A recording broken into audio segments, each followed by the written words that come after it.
Does your scenery really set the scene?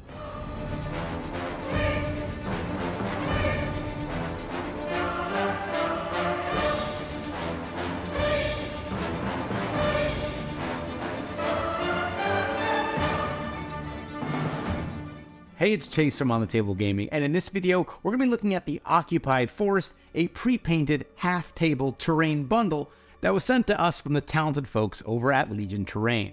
Now, this is a half-table build-out that allows you to fill a single 3x3 table or provide the dominant set pieces that you can fill around on a 6x3 table. Now, as I've been building out my scenery collection, I've begun to realize that having more interesting terrain has really been the most impactful thing when it comes to me having the most fun with my miniatures when I get a chance to have them on the table.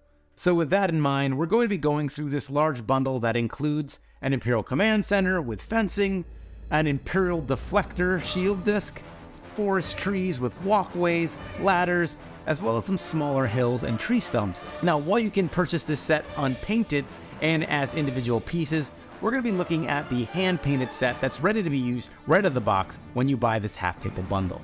So let's start with the Imperial Deflector shield dish.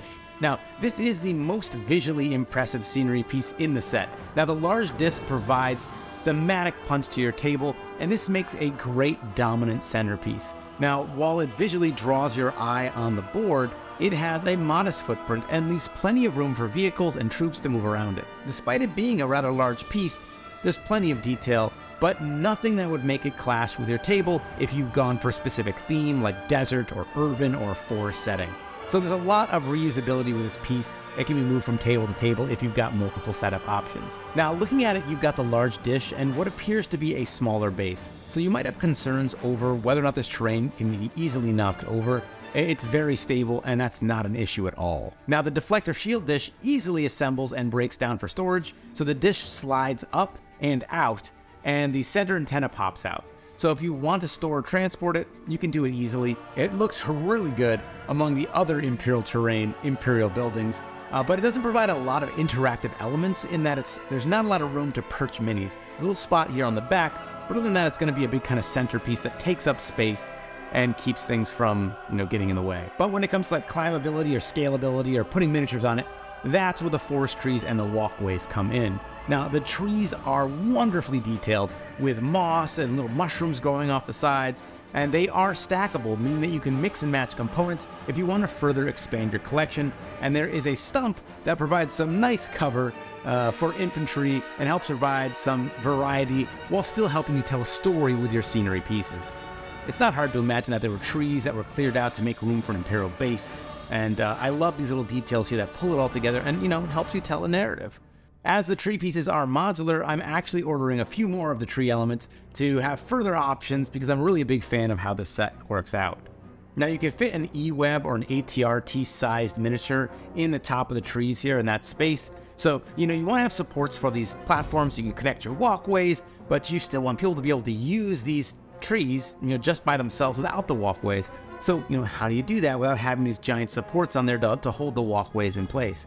Well, they found this really clever way of doing this. So to solve this, they've included mushrooms on the trunks to be the supports, and they're just subtle enough that if you aren't using the platforms, they still look fantastic. So now the platforms slide over the treetops, and they rest flat on those mushrooms, and they're really stable. And then what you can do there is connect the platforms, and the platforms have 3 holes in the end that let you slide in a fastener.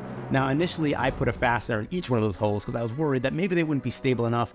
But actually, if you just put it in the center hole and then connect it to the pathway, it's more than enough to keep it stable, and you don't have to worry about these things dropping your miniatures. They're really, really secure. And so when you do it with 2 walkways with no middle support, it does have a little bit of give, but you don't really have to worry about it breaking. Like, it's strong. You could put an NATS on there, and it doesn't really have any problems with it. Ladders are provided, and they combine to help create access ways to the platforms and walkways, and you can put them together. And so if you have taller scenery, you could put a bunch of them together to make a much higher variable height.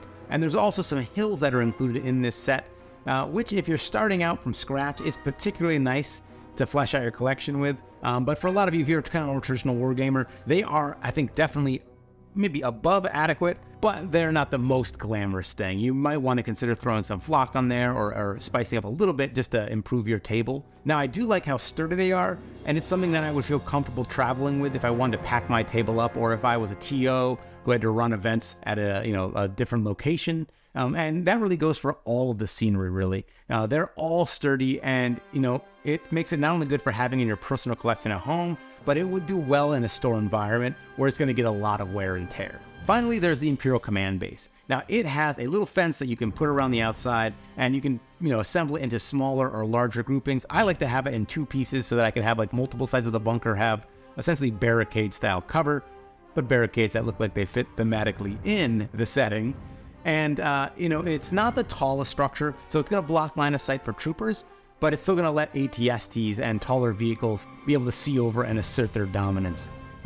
Now, one thing that I really like about the command base is not only are the details on it painted well and it fits in with all the other Imperial terrain, but it actually physically fits with the tower system that Legion Terrain already has. So I was talking in a previous video about how much I enjoy the Imperial Tower for its versatility. Well, it actually fits on the top of the command base. So you can mix and match and make this a taller or different style structure depending on your needs. So if you want to put the command outpost top, it's kind of got like an observatory piece. If you want to put the grates with the filter, maybe it's some sort of industrial warehouse. And so it lets you switch things up. And I'm a really big fan of you being able to customize scenery further as you build out your collection within the Legion Terrain ecosystem. Now, we've spoken about the benefits of Legion Terrain's terrain being pre-painted before, but as we explore more of their range, the consistency is really standing out to me, and it helps tie the table together. The details are great, they're minimal, but they're just enough to make it pop and stand out.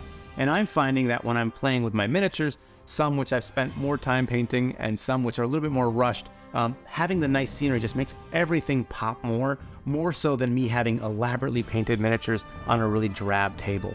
So if you want to take your Star Wars Legion games to the next level, this is a great way to start. Now, if you're a store and you're looking to give people a reason to come in and play games at your location, a half table like this is a great way to start in that it has a sci-fi Star Wars aesthetic that's pretty remarkable. People see this and they think Endor, right? It's just right there.